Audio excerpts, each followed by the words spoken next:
This is Behind the For Sale Sign, the grit and grind of real estate with Ann Hilliard and Lise on now. Hey, it's Chad Evans here in studio with our very dear friends, Ann Hilliard, Lise. Hello. We're not messing around today. No. This is the real deal. We're talking behind the for sale sign, the grit and grind of real estate. Now, people might have viewed your podcast before with Real Talk Real Estate and Selling Susquehanna. And now we got the two powerhouses here to talk about exactly what this real estate thing's all about. Yes. We're going to dive deep. Here we are. The nitty gritty of really what's going on in real estate. Right? So first of all, we got the two pros here. I want to ask, here we are in July, the end of July, dog days of summer. Mm-hmm. How's the market and your thoughts?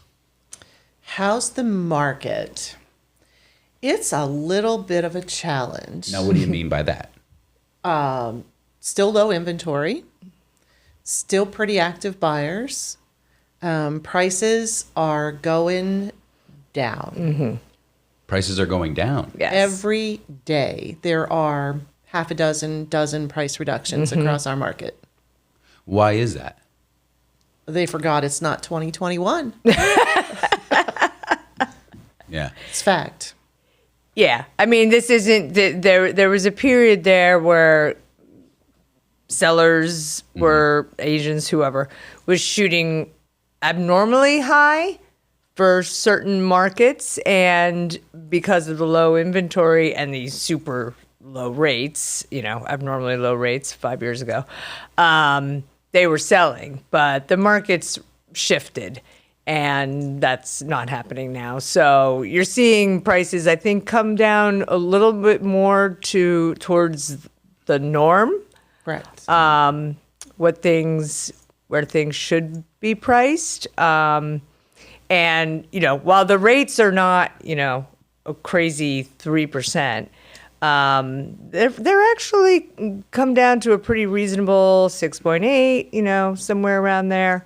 And I think they're forecasted to say around there, or maybe just a little bit even lower, which is actually lower than they average over the last 30 years. Right. Yes. Yeah. Over the last 30 years, it's 8%, and Yeah. it's under 7 in most cases.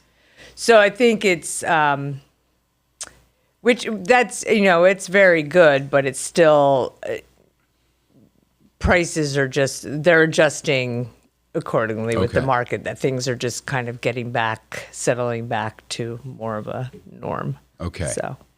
So now with housing prices going down, that means you guys can't write your big checks to yourselves and drive your Mercedes, like the big giant, right? Yeah. Because that's what real estate is, right? I mean, we see it on TV all the absolutely. time. Absolutely. Just printing money. Yep. All the time with very little work. Very little work. Yeah, I'm hopping on my yacht right after this. You could take your helicopter. Okay. So obviously, I didn't go on vacation to Cabo this year. Oh. Yeah, no. That's one thing I have to say. This total side note, sort of. I swear that there is no other business, there is no other job where people feel that they can talk about your income as much as in real estate. Like, I would never go up to somebody and, hey, if I'm incorrect, you're welcome to message me and refute me. No, I do such and such, and people are always making comments about my income. I would never walk up to, I don't know, anybody. Hey, how much did you make last month? How much can I see here? Must be nice. Can I say, right? Yeah. Must be nice. I just never, but anyway, that's a thing. But that is definitely one of those I think that's the highest misconceptions that, they're making a fortune, Why do people think that?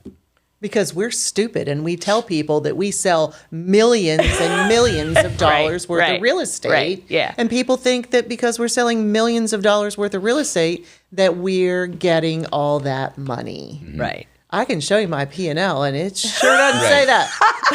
Right. My personal and my business. Yeah. Right. Yeah.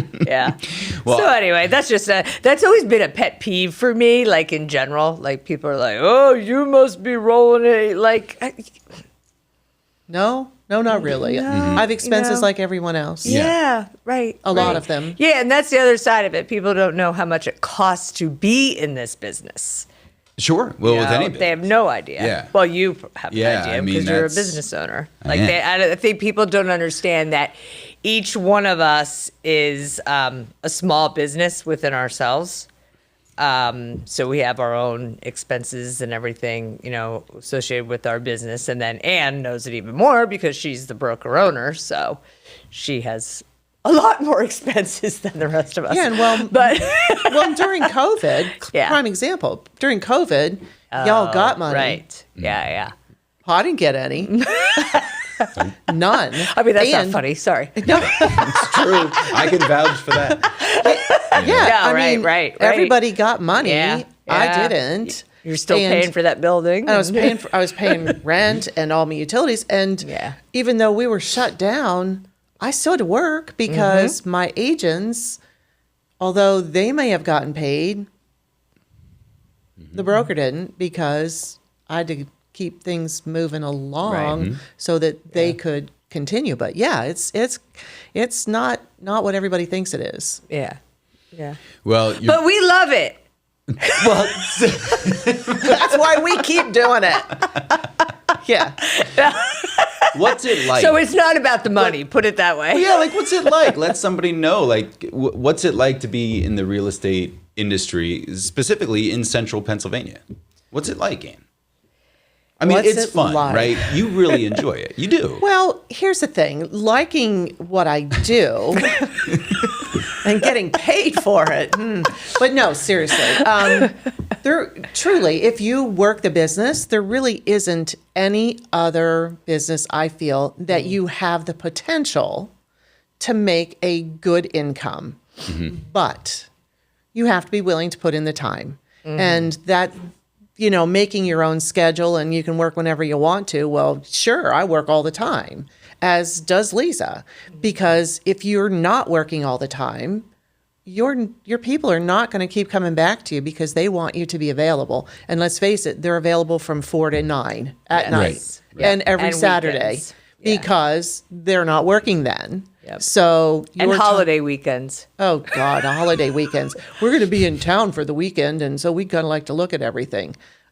Honest to God, I've had people call me on Thanksgiving Day. Can you Yep. show me a hunting cabin? No, no, I can't. Not today. Yep. It's Thanksgiving, Absolutely. Oh, It's amazing. Okay, I can't.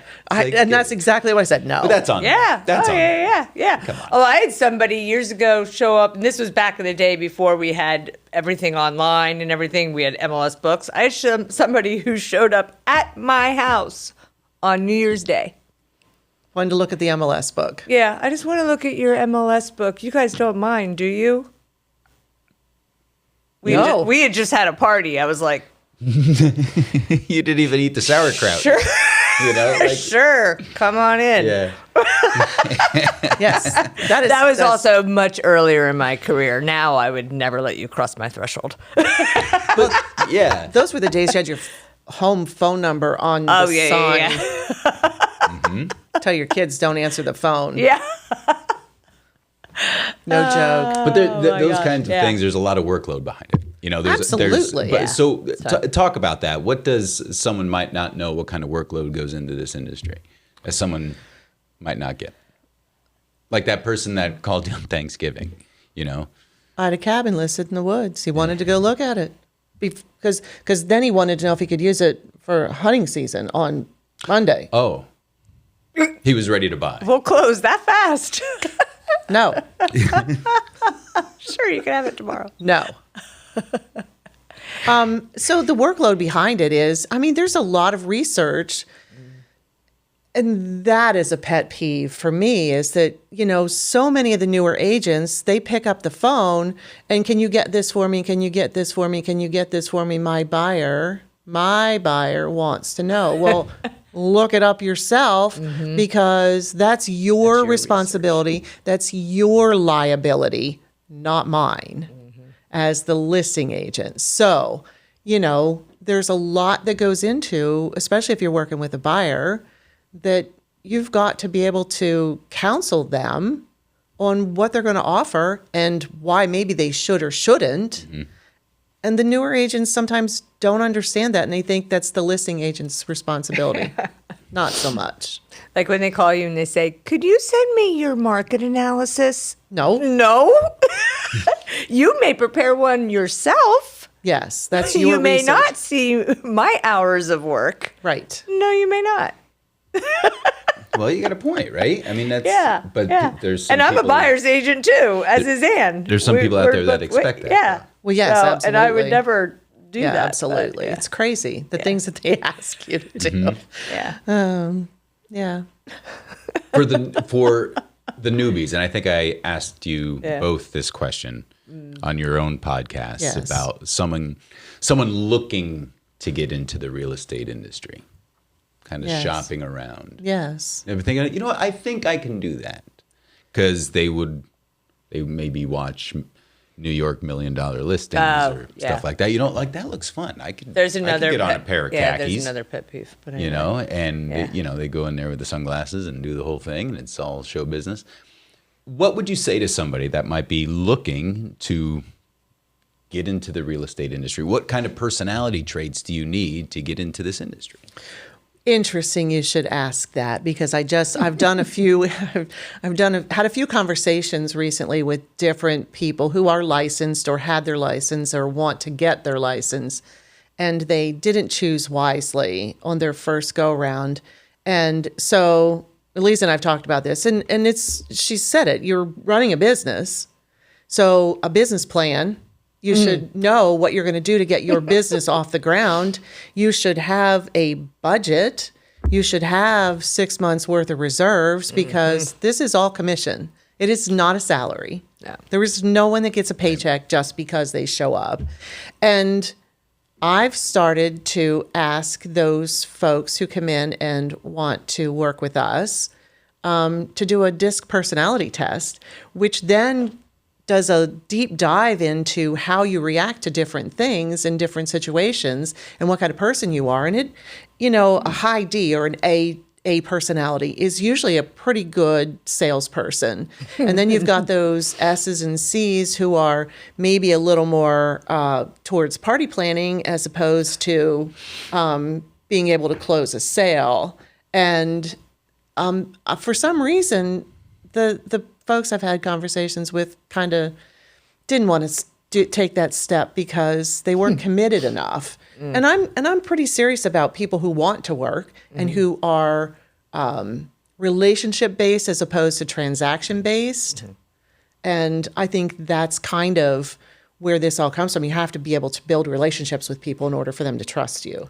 And if you're just doing deals, you're counting on somebody else to feed you. And I'm not about that. And then also too, you have to run a business. You have to run a business. You know, so And those that are traits that are important. That commission that you get isn't all yours. That No. goes to Uncle Sam too.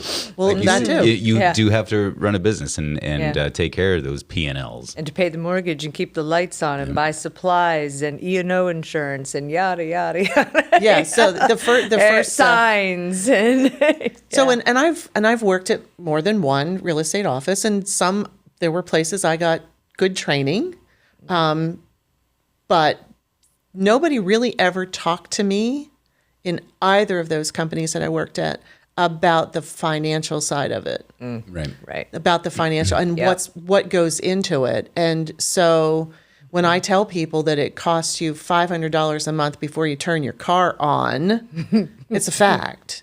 And then you've got your car and your cell phone and all those other things that go with it. The first year that my husband looked at me on April 14th and said, "We owe $35,000," I was like, "What?" Because you don't even know to But you don't even know. They don't prepare you for that. put that away. Yeah. So yeah. Yeah. It's But it can be worth it.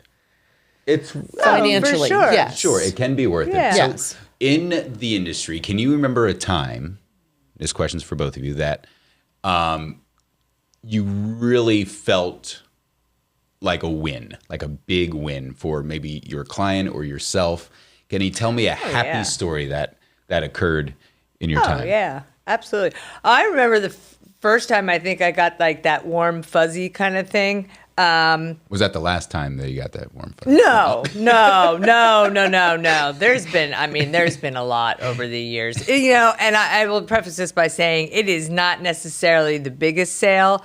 It is not necessarily the one that you got the biggest commission off of. Sometimes it could be the smallest commission, but the most fulfilling experience. I remember it was a couple that they were, well, probably close to the age I am now, and they were buying their very first home ever. And it was, not super fancy. It was a nice home. It was a nice home. And they were, from beginning to end, they were so grateful. They were just so grateful. And I remember when we closed, like, they were crying, I was crying, because they truly never thought, and they didn't buy it, like, do any of this crazy kind of financing. They did it the right way. It just took them that long to be able to save money because they were raising a family, and they just didn't have it. And they never thought they would ever own their own home. That, to me, makes this job worth it.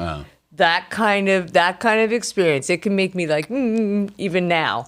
Those are the kind of experiences that really, that I go home and I'm like, I really love this job. Yeah. When was the last time you had somebody get dressed up to come to closing? The buyers. Oh, not very often, but they used to. They used to. It's kind of like flying on a plane. You used to get dressed up to fly. Now you take, and your jammies because it's so miserable. Exactly. But you're right. I just had a closing where they got dressed. I said, "Oh, you got all dressed up for closing. Well, this is a big occasion. Yeah. We're buying our first home." Yep. I was like, "Oh, see, that's so cool." Yeah. That's the kind of stuff I love. Yeah. Well, there also used to be a time you get dressed up to go on an airplane.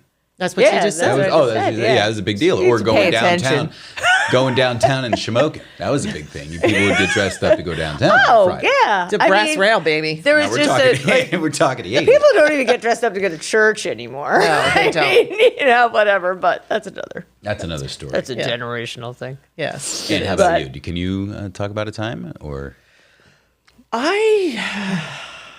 A time that I've really gotten warm and fuzzies. Like a big win. A big win for me, honestly. I had a client who called me one day and he said, I had some bad news. And I was like, what's that? He said, well, I sold my house. I was like, okay.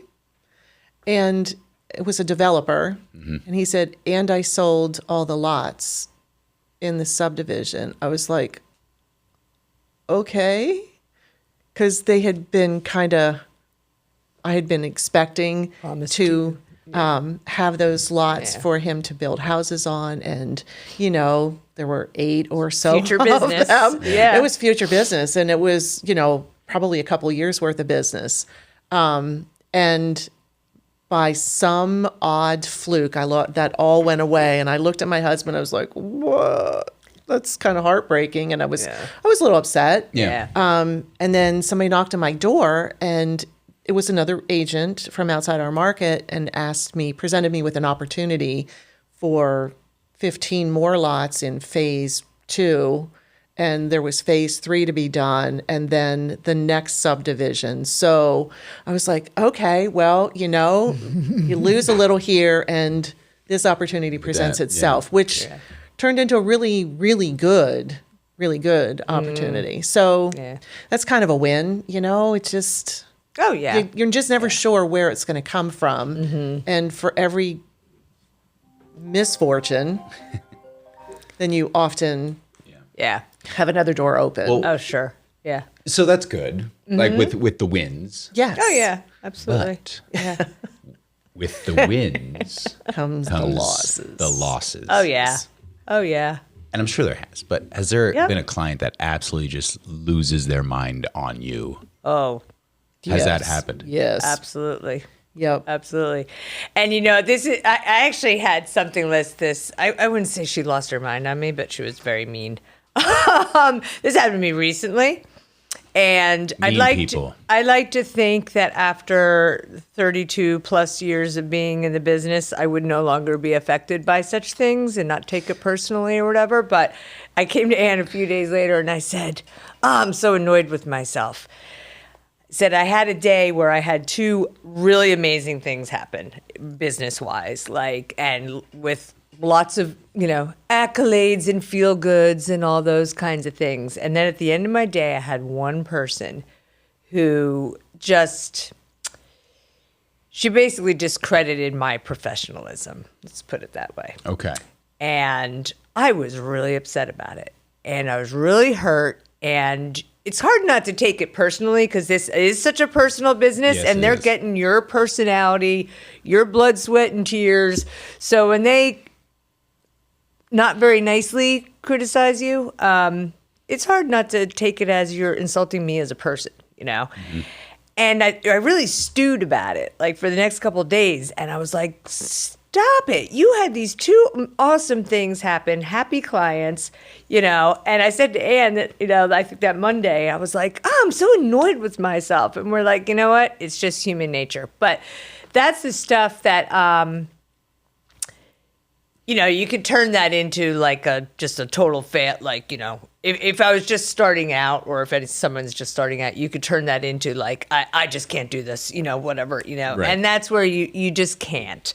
And that's, when you were talking about advice New to a folks. new agent and stuff like that, that's the kind of stuff, you got to be able to take that kind of stuff because the person may actually not be angry with you. They might be angry with someone else in their household who didn't relay information, or they might be just frustrated because It's a financial drain or whatever. Exactly. They're trying to pay bills, things Yeah. are going on now. They own two houses, whatever the situation is, and they're stressed and they're panicked, and you're there. So you're the one that they let loose on, So you have to kind of brush it off. Easier said than done. And Yeah. there's times that there are times that it actually is easier because it might be a little bit mutual. Yeah. I'm kind of done with Yeah. this, you haven't listened to a word I've said this entire time, Yes. and I am happy to part. Let's just, part ways. Yes. But there's other times that you know that you have busted your butt and you've really done a good job and you've gone over and above, for this person. I mean, you've taken care of their house, you've done all kinds of things for them. And so it's a little hurtful, but, whatever. How about you, Ann? You keep showing up. You keep showing up. You got to, right? It's just, Yeah. have to. it's just another day. yeah. I quit real estate one time. Did you? I did, really. I had a series of stuff. My first appointment in the morning stood me up. I'm not an 8 o'clock person, but I scheduled this 8 o'clock appointment. They stood me up. Went to my 9 o'clock appointment, and they wouldn't let me walk any further than the front door because the house was full of fleas. And by the way, can you reduce your commission? And then I go to the next appointment. Serious. I go to the next appointment and I could taste. Sorry for those fleas. Yeah, serious. I could taste the dog pee, the smell of the dog pee, and the cats in this house. And they're wanting to know what they need to do. And I'm like, They don't show that on HGTV. No, you don't see that. and then I go to the next appointment, and it was a foreclosure property, and and it was vacant. It was a foreclosure. I kicked the door to make sure that anything that was going to scurry did scurry, and I walk in, and there's rat poop everywhere. I called the office, and I said, I'm going home to shower. I quit. I'll let you know Monday if I'm really quitting. And I went home for the weekend. But seriously, I mean, that's the stuff they don't show you. That's the reality of the job, though. That is reality. It's like, yeah, it was great. all in one day. Oh, that was one day. I quit. I think I would have quit by noon. And I'll call you Monday to let you know if I'm in. Serious. Oh, It God. was awful. It was awful. Yeah. I fell through a deck once. That was fun. You fell through a deck? Yeah. That's why you're supposed to have liability insurance. Yeah, exactly. Right through. Again, foreclosures. That's why we don't work with foreclosure properties. That was anymore. awesome. You talked about some nightmares, ladies. What makes a client a dream client? If you were to handpick a client to be like, this client is perfect. I What would you think say? when they recognize upfront, when you have that upfront consultation with them, whether it's a buyer or a seller, and they get that we are forming a relationship here, Yes. and that I am a professional, and I actually have some good advice, and it's based in data. It's not just on a whim, and so you can trust it. And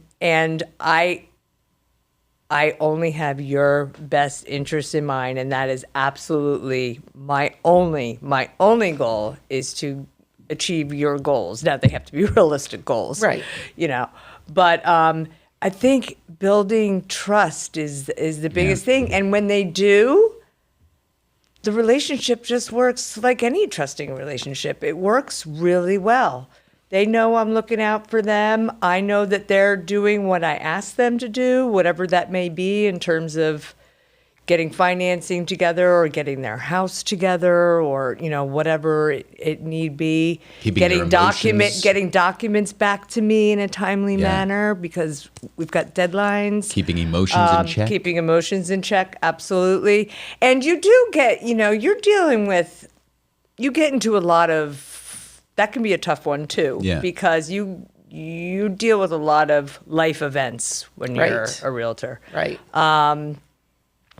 You know, births, deaths, divorces, unexpected moves, job losses. Some of them are positive. Some of them are, you know, houses, you know, households joining, you know, first home, that kind of thing. But there's also some, I'd say, there's been some traumatic things that we've had to deal with, and you got to be real careful. And you do end up being kind of their counselor, their shoulder to cry on. So you know, so we have to be prepared for that as well.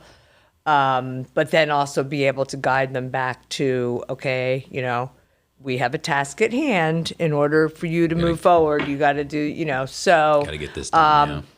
So I think just there has to be, they just have to understand that we're creating a relationship, and that's what we want to do. And then that really does turn into, if they trust you, they're going to do what you need them to do. Well, I was a client Cooperate. of yours. You were a dream. I was the best client. You she were a probably dream. ever had. Actually, you were a dream because you would Because I go said- unlock the door for me Yeah, when I yeah, couldn't yeah. get down to Shamokin. Oh, that's right. Well, we had a problem with the lock. Yeah, that lock was terrible. But, anyway. Lisa's like, okay, this is what we're going to do, A, B, C, D, and E, and we're going to do it. I said, Yes. okay. Oh yeah, you did. And I said, there you go. I also didn't want you there because Yeah. you were like, this is wrong with it, and that's wrong with it. And I think like, you know, I would, you know, this is really like, this is a waste of space, you know, whatever. I was like, Yeah. get out. Out. Out. Yes. You unlock the Yes. door and go. Yes. And she sold it. Yes. I didn't think she was going to be honest with you. I didn't think it would. I thought I would still have it forever. And you were like, no, we're going to sell this thing, and we're going to do it. And we did. See? You did. And we got rid of it. There's nothing wrong with that. No. How about you? What's a good client for you? Kind of the same deal as Lisa was talking about? Or? Well, yeah. And, you know, I go into those relationships with people understanding that I don't need to be paid badly enough to give them a push into something that's not right. Right. You know, and that comes too with knowing what kind of financing they're doing and being able to say, well, that house really isn't going to meet your financing needs. So maybe we save your time and mine and not go look at it. But do I need to be paid? Yes. Do I want to be paid? Yes. But not at the expense of my client and the future business from said client, because Right. we all get referrals from past clients. That's what most of our business is. Yeah. And that's not to say that I don't have new business, but a lot of my business is referrals. And I want to continue to receive those referrals. So, you know, having their best interests. And I'll tell you, honestly, there are a lot of agents that they're just looking at the paycheck. how many can I push through, and how much money can I make? Yeah. And I think they're doing a disservice to themselves and to our industry as a whole, quite frankly. Okay. Agreed. Well, again, you're both very good at what you do. Great work. Top producers with Remax Bridges in Lewisburg. And you guys are fantastic. However, I'm sure probably early on in your career, or maybe earlier on today, you made a mistake. Oh. I'm sure, right? Because that's the only way we're going to learn, is when we make Yeah. mistakes. Can you remember your biggest mistake you've ever made? Now we're talking real estate, so we're talking about working. We're talking about working in industry, Oh, wait. because that's a whole other podcast altogether. I'm sure. We are not doing that one. No. Yeah. No. Yeah. We'd be here for hours. I can't think of one like specifically, but it'll probably come to me like tonight. I'll be like, oh, Yeah. but I am sure that at some point I've made an error on paperwork. This hasn't happened in a long time, thankfully. You never showed like a house that wasn't for sale or something. No, No. I don't think so. But I have gone into the wrong house before. It was listed for sale, but been like, oh no, it's that house down the street. They kind of look alike. But anyway, and they both had signs. But anyway, that might not have been so long ago. Anyway, It was over the weekend.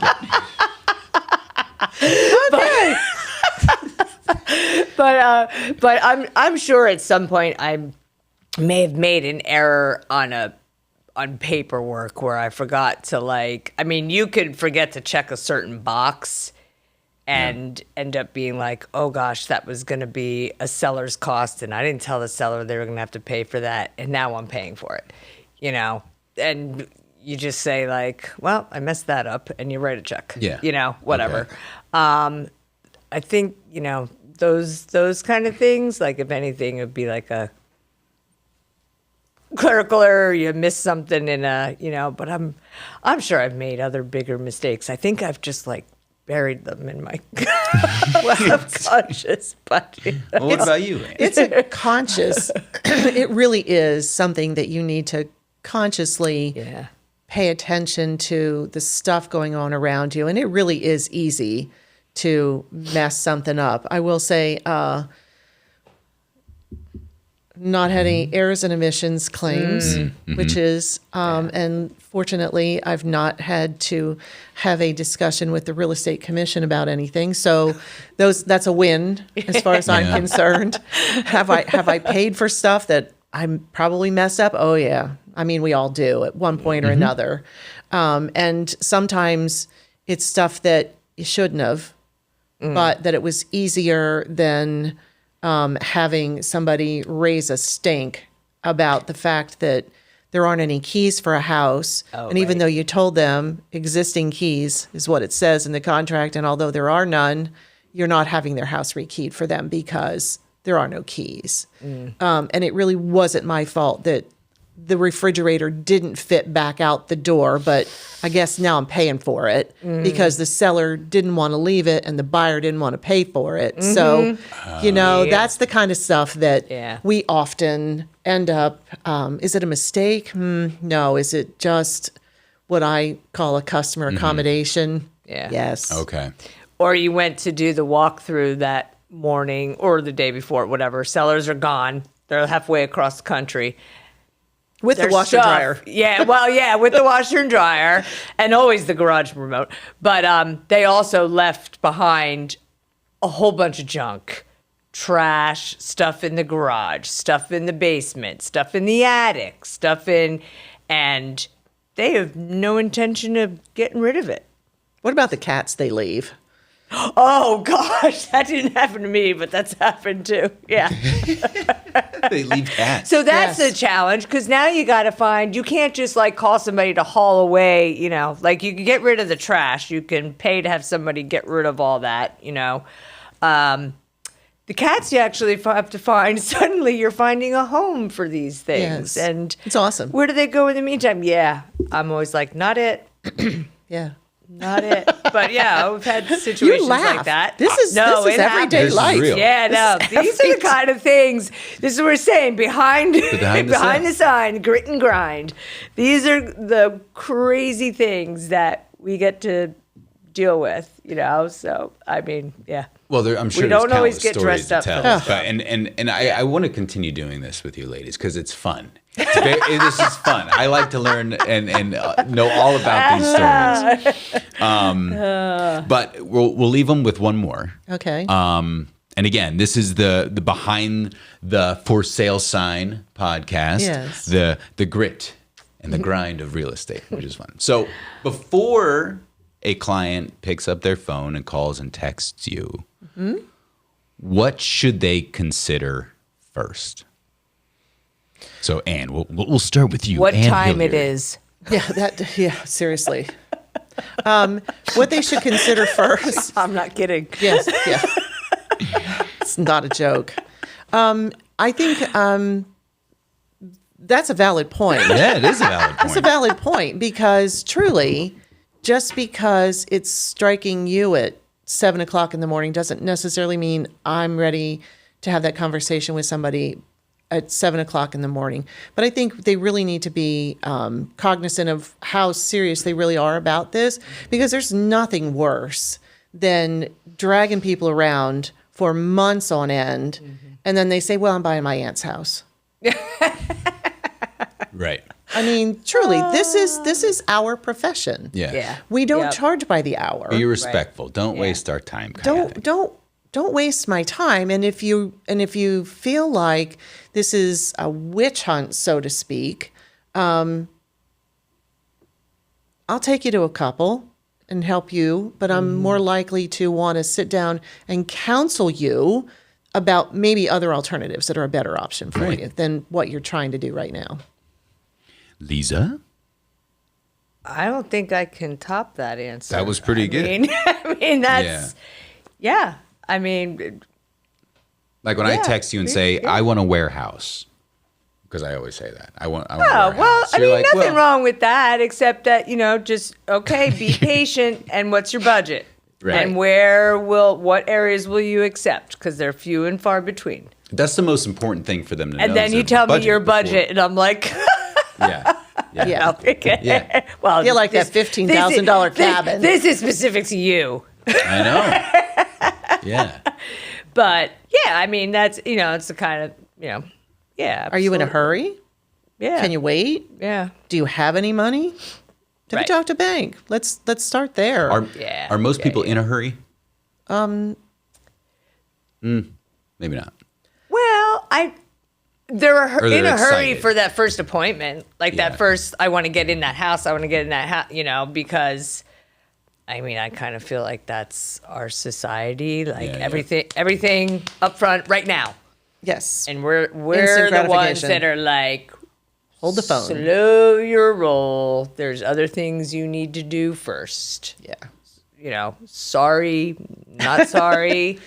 You need to be prepared. Honestly, you'll thank me later, because that house might be way above Right. what your expectations should be. It may be way lower than what you can really do. And let's do the process correctly. Not just go run roughshod all over and with no plan. Right. And that's where the client has to trust your process and what you're doing. And that's the whole point. right? Absolutely. Yeah. I mean, Trust we your actually, professionalism. this is the thing. I'm like, we actually know what we're doing. Most of the time. Yes. Most of the time. But we also stay, this is another tangent, but we stay on top of what's going on in the industry, education-wise, legally, and rules and regs, which are constantly changing. So Again. yeah, exactly. Keeps you on your toes, though. It does, but you have to be. Yes. So this is where that's part of, and I know that's a whole nother topic, but that's part of us creating Yeah. trust because you need to trust that we're paying attention to that For sure. so that somebody doesn't run into a legal problem because we weren't aware of it. Okay. So anyway. So how do they get a hold of you, ladies? What does a client need to do? They're prepared. They're going to get a budget. They're going to have an idea of what they want. They're not. AnnHilliard.remax.com. Say that again. I interrupted you, Ann. AnnHilliard.remax.com. Like I keep telling you, and yours is the same. LisaBarrick.remax.com. Yeah. Isn't that terrible? Oh my God. I'm like, it'll be at the link when you look at this. And then you could also message, Yes. DM. That's what I'm always like. Just, Yeah. It's not like you can't find us. Right. No, you're all over the place. We are Sure. like bad money. Yeah, we bad are money. everywhere. We're everywhere. Behind the for sale sign, the grit and grind of real estate, Lisa Barrick, Ann Hilliard. I hope to do it Thank again you. because this is actually pretty funny. This is good stuff. So till next time. So thanks for tuning right. in. Which one's Hey, my camera? thank I'm going to look you. straight ahead. Thank you. Thanks for tuning in. And we're going to do it again with Ann and Lisa coming up.